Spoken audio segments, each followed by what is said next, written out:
welcome to Max Realism. Today we're playing automation, and we're going to be making a mid-size 1980s German executive saloon, about as realistically as possible. In America, we'd call it a mid-size luxury sedan, and we are going to be making an export model for the American market. The examples we'll be pulling from are the BMW E28 5 Series, Mercedes-Benz W123, the predecessor to the modern E-Class, and to a slightly lesser extent, the Audi 5000. Now, perhaps the most important decision in making any car in automation is choosing the right body. There are a few that will qualify, including this one that is based off a late 80s Mercedes 190. It's a little new and a little small for what we're going for.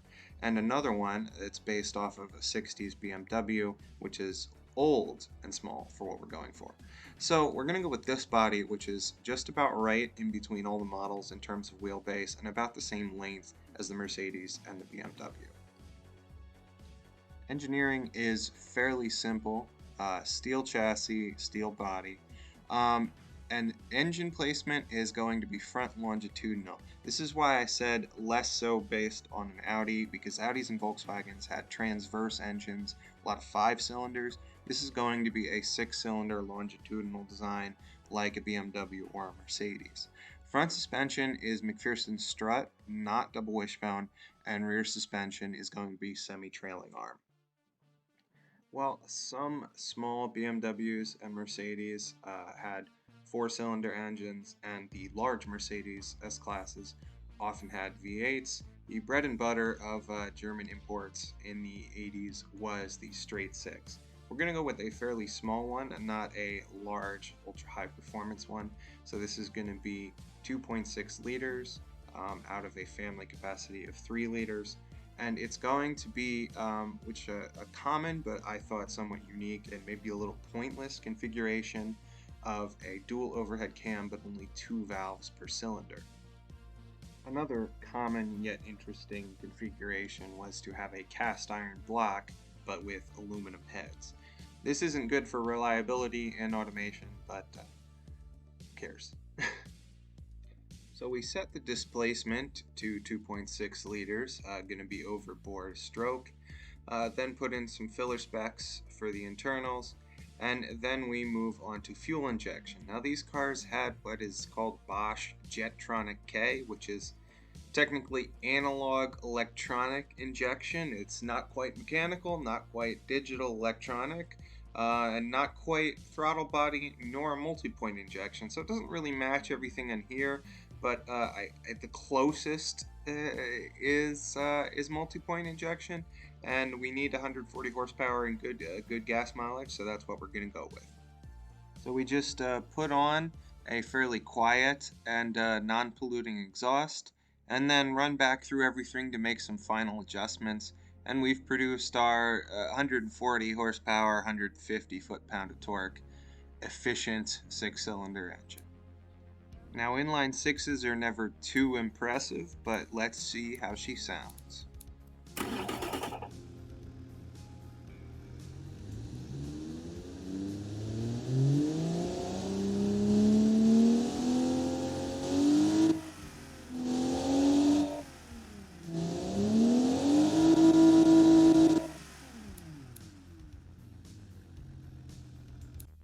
We're going to go with the sedan, though there were coupes and wagons, and we're going to go with rear-wheel drive. Audi was starting with all-wheel drive, and it hit BMW and Mercedes in the 90s, but not quite there yet. Now, a lot of these cars destined for America got 3 or 4-speed automatics, but to have a little fun, we'll give it a 5-speed stick. But, believe it or not, they also had 14-inch 70 series tires, so we're stuck with those.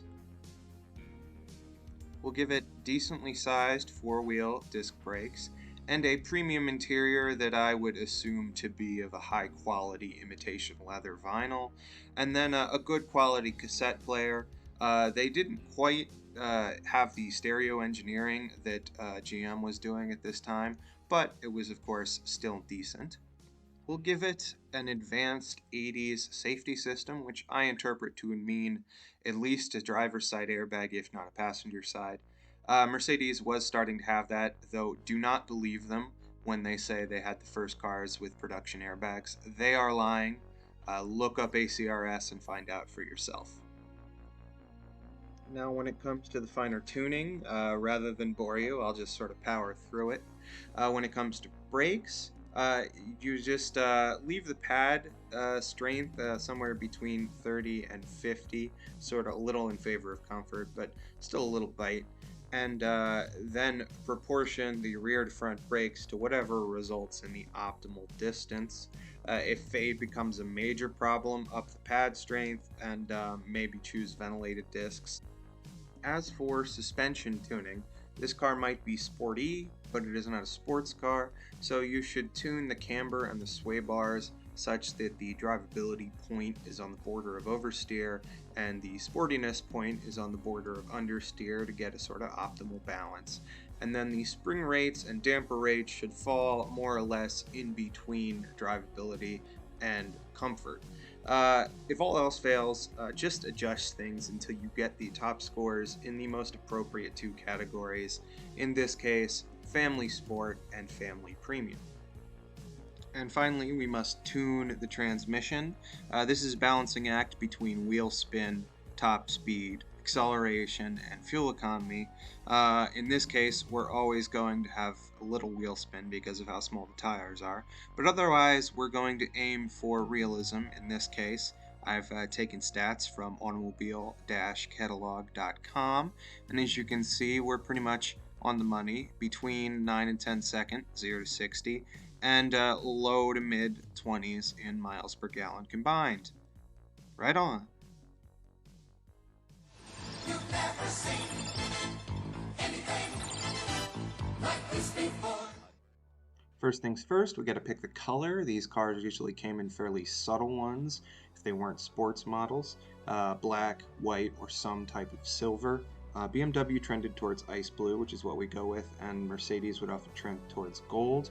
When we load it up in Beam, I'm going to have to change it to white because it doesn't recognize metallic colors all that well.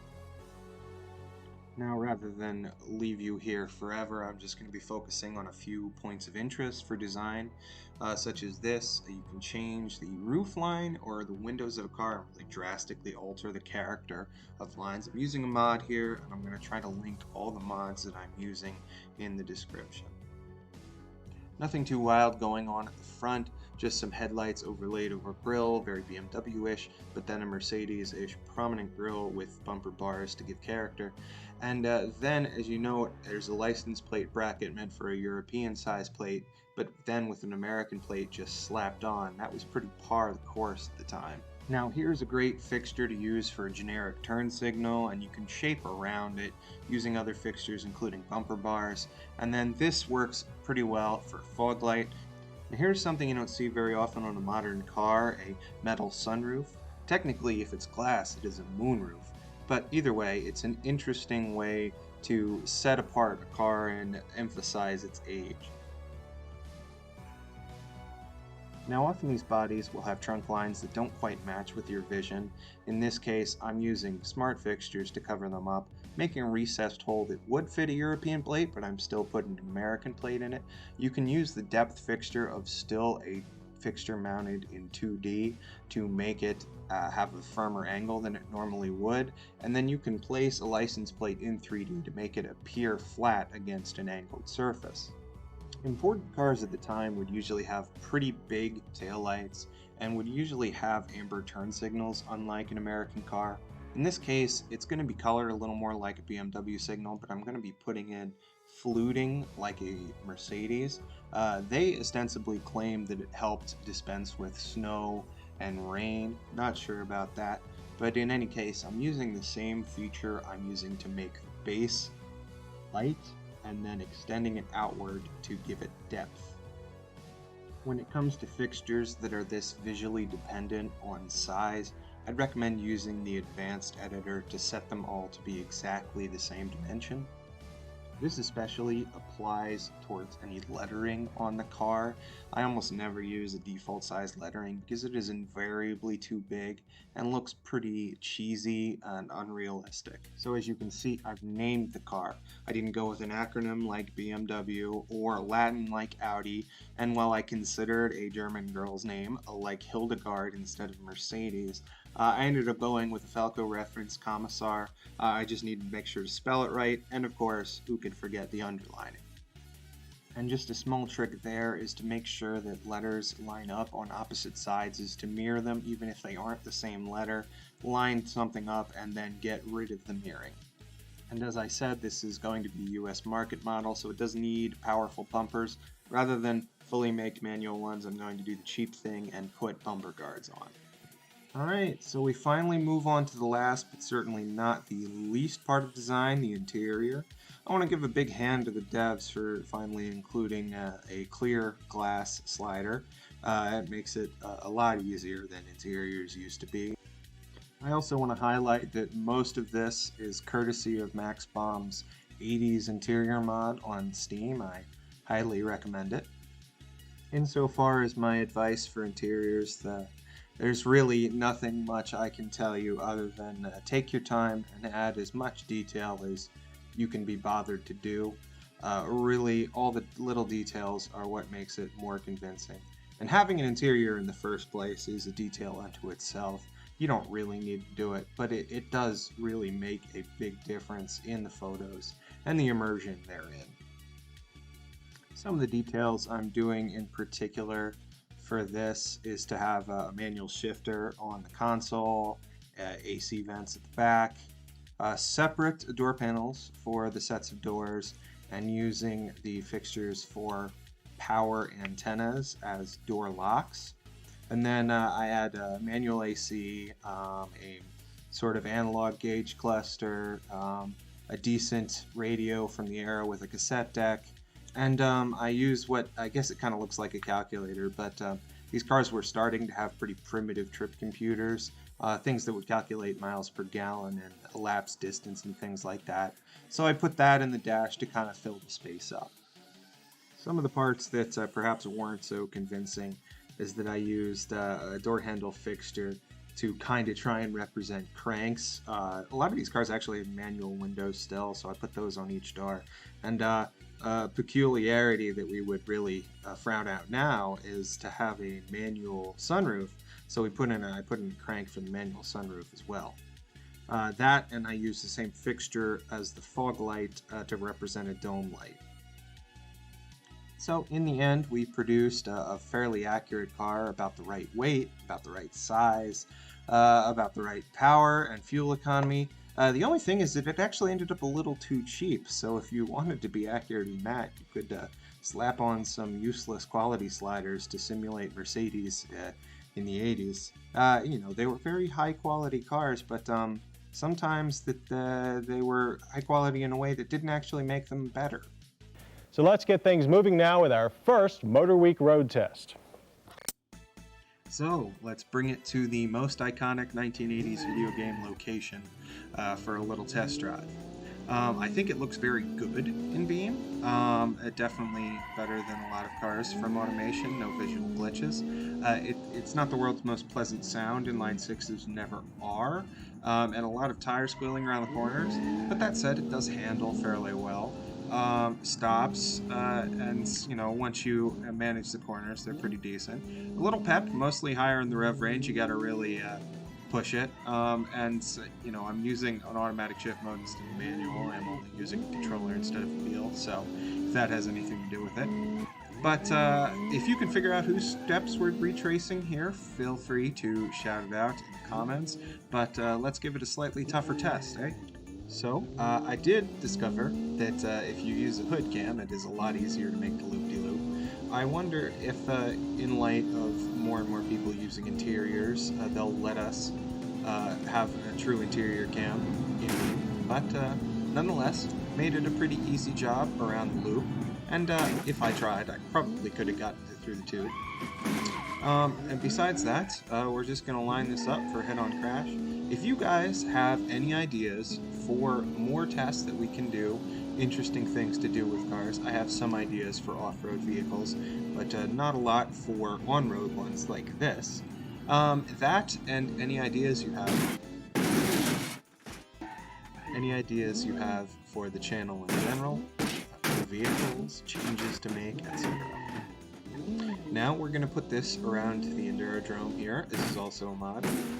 And every time I go around it, it appears to be missing more and more textures, which is charming in its own way. This is actually doing somewhat well. It has, I think, a higher ground clearance than the wagon we did last time, and definitely shorter overhang, so by all means it should be doing a little better. And, well, okay, not that well. So, just as a reminder, this is where the wagon flipped over before. And you can see it's not doing great, but it is doing. And, believe me, I had to cut these things together. This would take too long. Ooh!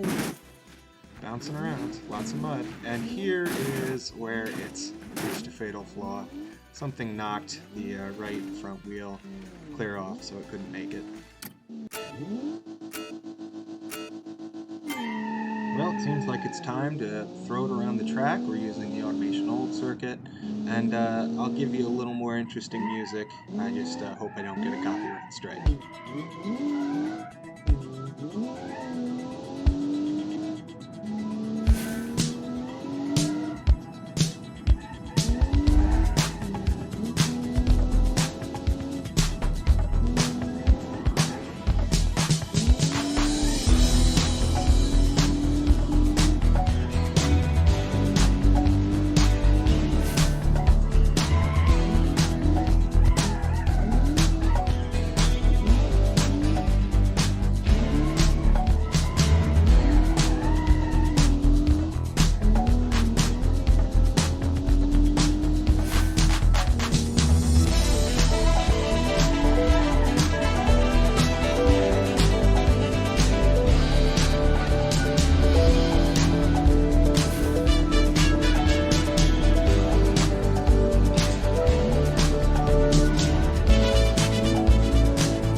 There we have it. That's 127, significantly better than the 136 of the wagon. Not a surprise there. We'll see how the next car does the moment we decide on one. Feel free to leave your suggestions. My current ideas are a 70s American pickup and a 1950s English compact.